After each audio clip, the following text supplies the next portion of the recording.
Assalamualaikum warahmatullahi wabarakatuh. Sahabat pencari hikmah rahimakumullah. Dikisahkan dalam kitab suci Al-Quran bahwa Allah bercakap-cakap dengan malaikat. Allah memberitahu malaikat bahwa akan ada penciptaan makhluk yang dinamai manusia. Manusia akan mengemban tugas sebagai khalifah di bumi.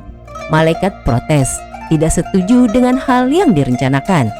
Malaikat yakin kalau manusia hanya akan membawa bencana bagi bumi. Mereka akan membawa kerusakan, permusuhan, juga pertumpahan darah. Malaikat merasa keberadaan dirinya saja sudah lebih dari cukup sebagai ciptaan Allah. Karena mereka senantiasa bertasbih, memuji, dan mengagungkan Allah. Allah berfirman bahwa Dia mengetahui apa-apa yang tidak diketahui oleh malaikat. Seperti kita ketahui, manusia itu tercipta dari saripati tanah. Demikian juga yang diceritakan dalam Al-Quran surat As-Sajdah ayat 7-9. Surat ini menceritakan bahwa Allah mengetahui hal yang gaib dan nyata. Dia menciptakan wujud sempurna manusia dari tanah. Dia juga menciptakan keturunan manusia dari air mani. Kemudian ditiupkan roh untuk menghidupkan. Dia juga yang menciptakan pendengaran, penglihatan, dan hati.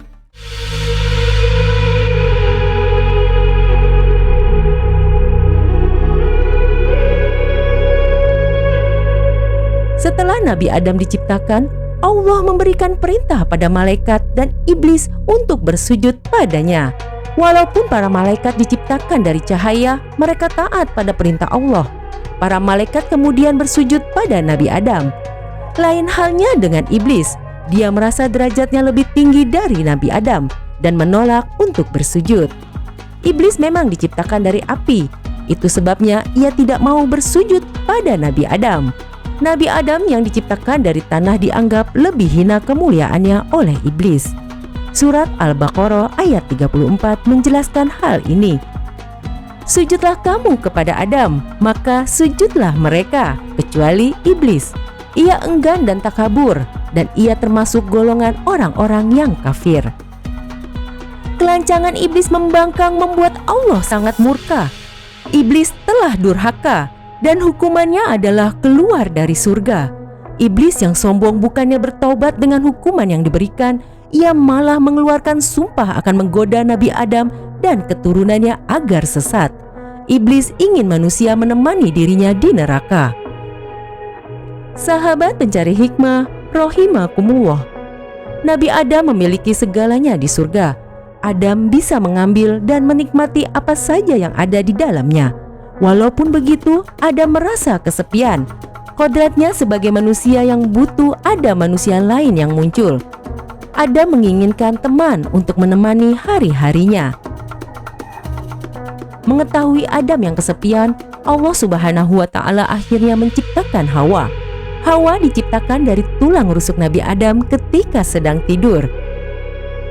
Nabi sangat senang dengan kehadiran Hawa. Hasratnya sebagai manusia yang butuh pasangan jadi terjawab. Allah mengizinkan Adam dan Hawa untuk menikmati apa saja yang ada di dalam surga, terkecuali pohon khuldi. Allah berfirman, "Wahai Adam, tinggallah engkau dengan istrimu di surga ini, dan makanlah makanan-makanan yang banyak lagi baik di mana saja yang kamu sukai.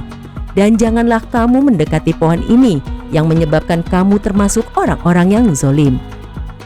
Pohon khuldi adalah pohon pengetahuan hal yang baik dan jahat. Ada maksud tertentu dari larangan yang Allah berikan kepada Adam dan Hawa. Mengetahui larangan Allah, setan memanfaatkan hal ini untuk menggoda keimanan Adam dan Hawa, sesuai dengan tekadnya untuk menggoda manusia sepanjang masa. Setan kemudian berbisik kepada Adam dan Hawa tentang keistimewaan pohon khuldi. Kisah ini tertulis di Al-Quran surat Toha ayat 120. "Wahai Adam, maukah aku tunjukkan kepadamu pohon keabadian, pohon khuldi, dan kerajaan yang tidak akan binasa?" Demikian iblis membujuk mereka. Khuldi sendiri merupakan nama pemberian iblis. Iblis menghasut Adam dan Hawa dengan mengatakan maksud Allah melarang mereka. bahwa Allah disebutkan oleh iblis tidak mau membuat Adam dan Hawa kekal. Iblis dengan penuh semangat merayu mereka untuk memakan buah terlarang. Adam dan Hawa yang dilengkapi dengan nafsu sebagai manusia akhirnya tergoda. Rayuan iblis berhasil menggoyahkan keimanan mereka dan jadi tidak taat kepada Allah. Ketika Adam dan Hawa memakan buah khuldi, sesuatu yang memalukan terjadi. Nabi Adam dan Hawa menyadari kalau tubuh mereka jadi telanjang. Selain itu, Adam juga merasakan sakit perut yang hebat. Adam baru merasakan rasa ingin buang hajat dan ia kebingungan. Surga adalah tempat suci. Apa sepantasnya mengotorinya? Demikian yang ada dalam pikiran Adam. Allah kemudian menyindirnya atas keinginan tersebut, sekaligus juga menyindirnya atas ketidaktaatannya. Surat Al-A'raf ayat 22-23 menceritakan kejadian ini. Dalam surat ini Allah mengingatkan akan larangannya pada Adam, juga mengingatkan Adam akan peringatannya tentang kebusukan setan. Adam kemudian memohon ampun dan bertaubat pada Allah. Diceritakan Hawa digoda iblis dalam wujudnya yang berupa ular. Namun tidak dijelaskan siapa dahulu yang memakan buah terlarang itu. Ada yang meyakini khuldi adalah pohon apel yang diambil dari bumi. Karena itu khuldi disebut memiliki sifat bumi atau tanah, yaitu sifat dasar tanah. Tanah disebut sebagai tempat yang pantas untuk membuang kotoran. Buah khuldi bisa membangkitkan hawa nafsu dan membuat lupa diri. Allah melarang Adam memakan buahnya karena bisa membuat dirinya jadi kotor. Kotor dalam artian nafsunya tergoda dan mempengaruhi sifat dasar manusia yang penuh dengan ketidakpuasan. Bisa dikatakan pohon khuldi diciptakan sebagai cobaan bagi Adam dan Hawa. Namun terlepas dari itu semua, Allah memang menakdirkan manusia untuk turun ke bumi dan menjadi pemimpin di tempat itu. Manusia diciptakan bukan dengan maksud untuk pemimpin di surga. Meskipun Adam dan Hawa telah bertaubat, Allah tetap memberikan hukuman pada mereka dengan turun ke bumi. Turunlah kalian dari surga menuju bumi, dan kalian akan menjadi musuh satu sama lain. Kalian akan memiliki tempat tinggal di bumi sampai batas waktu tertentu. Quran Surat Al-A'raf ayat 24-25.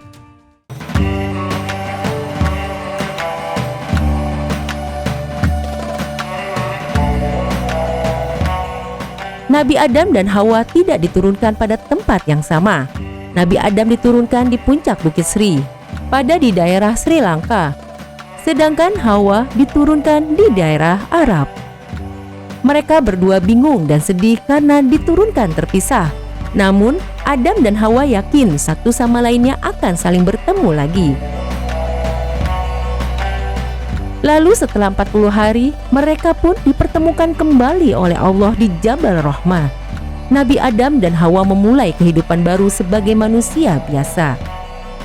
Diceritakan mereka diturunkan ke bumi dengan membawa dosa atas ketidaktaatannya di surga. Disebutkan pula Allah menghukum Adam akan bersusah payah untuk mencari nafkah. Hawa dihukum akan merasakan sakit pada saat melahirkan anak-anak. Sedangkan ular yang menggoda mereka dihukum berjalan dengan perut selamanya di bumi. Dosa yang pada akhirnya menjadi takdir bagi manusia. Kaum laki-laki dengan kewajiban menafkahi dan kaum wanita berkewajiban mengurus anak-anaknya. Sahabat pencari hikmah, rahimakumullah. Diceritakan mereka turun ke bumi dengan memakai dedaunan untuk menutupi tubuhnya. Ketika berada di bumi, dedaunan itu menjadi kering dan kemudian rontok. Dipercaya segala wewangian yang tercium di Hindia berasal dari daun-daun tersebut. Adam dan Hawa kemudian belajar bercocok tanam, juga cara bertahan hidup di bumi. Allah kemudian memberikan 8 pasang lembu, 2 pasang kambing, dan 2 pasang domba pada keduanya. Allah mengajarkan pada mereka untuk memerah susu hewan-hewan itu. Susu-susu tersebut kemudian bisa mereka minum. Allah juga memberi perintah kepada Adam untuk menggunakan bulu-bulu hewan itu sebagai pakaian. Adam lalu menyadari kesulitannya untuk mengetahui waktu-waktu beribadah. Ia lalu mengadu kepada Allah tentang masalah ini. Allah kemudian memberi seekor ayam putih sebesar unta dari surga. Ketika para malaikat di surga bertasbih, ayam putih itu ikut bertasbih atau berkokok di bumi. Berkat ayam putih itu, Adam jadi mengetahui waktu-waktu beribadah di bumi. Untuk melindungi mereka dari panas dan dingin, Adam lalu menebang pohon-pohon. Kayunya ia pakai untuk membangun rumah. Adam juga membangun sumur untuk mengambil air. Allah kemudian menurunkan 21 lampiran tentang hukum haram dan halal memakan daging binatang tertentu. Kemudian diturunkan pula 29 huruf hijaiyah, dan manusia tidak dapat mengurangi atau menambah hurufnya. Ketentuan Allah ini sangat jelas dan tidak ada yang bisa mengubahnya. Adam lalu belajar huruf-huruf itu untuk bisa membaca lampiran yang diturunkan Allah.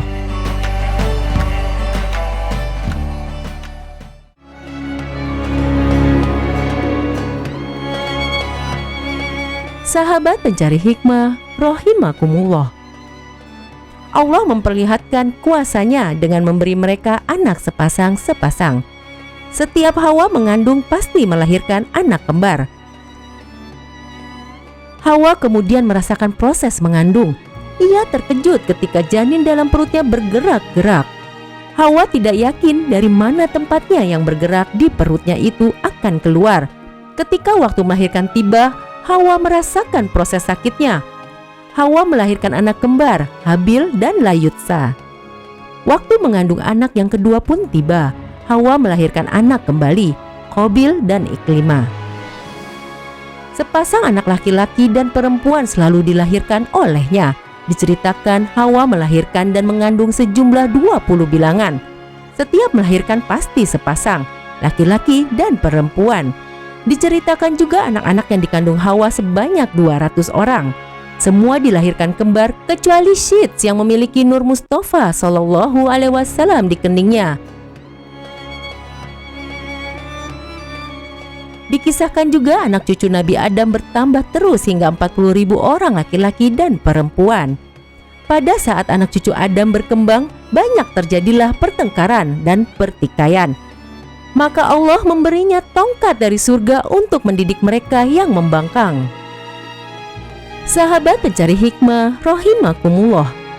Anak kembar Nabi Adam yang pertama adalah Habil dan Layutsa, sedangkan anak kembar kedua adalah Qabil dan Iklimah. Kembaran Habil diceritakan memiliki paras yang kurang menarik, sedangkan Iklimah kembaran dari Qabil sangat cantik. Pada saat itu Adam diperintahkan oleh Allah untuk menikahkan anak-anaknya secara silang. Jadi tidak boleh anak dari Adam menikah dengan kembarannya sendiri. Ketika Adam hendak menikahkan Habil dengan Iklimah, Qabil menunjukkan protes. Qabil merasa lebih berhak atas diri Iklimah karena dia adalah saudara kembarnya. Qabil tertarik pada kembarannya sendiri karena kecantikannya. Allah kemudian memerintahkan Habil dan Qabil untuk berkurban melalui Nabi Adam. Kurban yang diterima Allah akan menentukan siapa yang berhak atas Iklimah. Qabil yang seorang petani dan sombong memilih seikat gandum yang jelek untuk berkurban, sedangkan Qabil yang peternak mengorbankan kambing muda dan gemuk. Setelah keduanya berkurban, Allah kemudian menurunkan cahaya putih dan mengangkat kambing dari Habil. Berarti Habil yang ikhlas berkurban berhak atas diri Iklimah. Qabil marah dan tak ingin Habil menikahi kembarannya. Setan memanfaatkan kemarahan Qabil dan membujuknya untuk memukul Habil. Qabil yang dikuasai amarah lalu memukul Habil. Habil tidak memberikan perlawanan karena tidak ingin menjadi masalah besar. Celakanya pukulan Qabil membuat Habil terbunuh. Qabil takut dan bingung. Ia tidak tahu cara menyembunyikan Habil yang telah tak bernyawa. Qabil mencoba membuang Habil ke laut, tapi ombaknya selalu membawa kembali tubuh Habil ke tepi pantai. Akhirnya Qabil mohon ampun kepada Allah dan menyesali perbuatannya. Tiba-tiba Qabil melihat burung gagak di pohon. Satu burung gagaknya telah mati. Entah karena apa, gagak yang masih hidup membawa gagak mati turun. Burung itu lalu mematuki tanah hingga berlubang dan mendorong gagak mati ke dalamnya. Qabil mengerti sekarang. Ia pun meniru cara burung tersebut untuk mengubur Habil. Cerita Habil dan Qabil ini merupakan pembunuhan pertama di bumi. Sahabat pencari hikmah rahimakumullah, Nabi Adam dianugerahi usia yang panjang oleh Allah. Banyak riwayat yang menceritakan bahwa Nabi Adam diberi usia hingga 1000 tahun. Selain itu, Nabi Adam juga dianugerahi karunia bisa merasakan detik-detik akhir masa hidupnya. Sehingga ketika ajal itu hendak datang, Nabi Adam tampak seperti telah mempersiapkan semuanya. Nabi Adam memulainya dengan mengajukan permintaan terakhir kepada putra-putranya, yakni ingin memakan buah surga. Permintaan ini sulit bila harus dimaknai secara harfiah. Karena di alam dunia yang serba fana ini buah surga mustahil ditemukan. Surga hanya ada di alam akhirat. Sebab itulah ada ulama yang menafsirkan bahwa permintaan akan buah surga merupakan isyarat bahwa Nabi Adam tengah dilanda rindu akan kebahagiaan surgawi yang pernah beliau tinggali sebelum turun ke bumi. Inilah sinyal bahwa kewafatan beliau semakin dekat. Meski demikian, sebagai anak yang berbakti, para putra dari Nabi Adam tetap berangkat mencarikan buah surga. Namun tak jauh usai meninggalkan sang ayah, perjalanan mereka dihadang oleh sejumlah lelaki. Wahai anak-anak Adam, apa yang kalian cari? Atau apa yang kalian mau? Dan kemana kalian pergi? Mereka menjawab, Bapak kami sakit, beliau ingin memakan buah dari surga. Pulanglah, karena ketetapan untuk Bapak kalian telah tiba. Pinta para lelaki itu yang ternyata adalah para malaikat yang sedang menjelma manusia.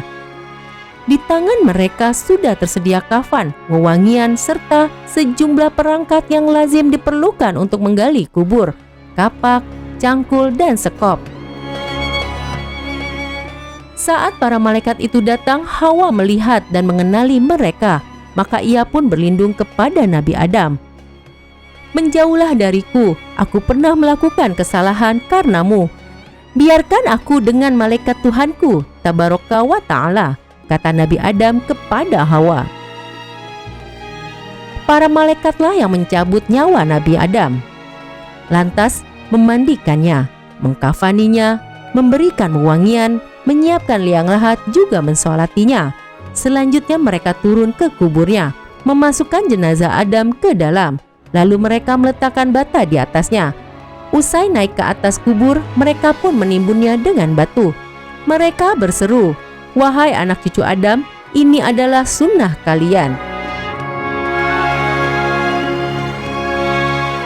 Sahabat pencari hikmah rahimakumullah, peristiwa Nabi Adam dan Hawa yang melanggar perintah Allah membuktikan sesuatu, bahwa tidak ada yang akan didapat dari ketidaktaatan pada Allah selain dari keburukan. Hal ini sekaligus menjadi pengingat bagi kita, umat manusia di seluruh muka bumi. Semoga kita bisa mengambil hikmah dan pelajaran dari kisah tersebut, dan semoga kita selalu dalam lindungan Allah Subhanahu wa Ta'ala. Wallahu a'lam bishawab. Wassalamualaikum warahmatullahi wabarakatuh.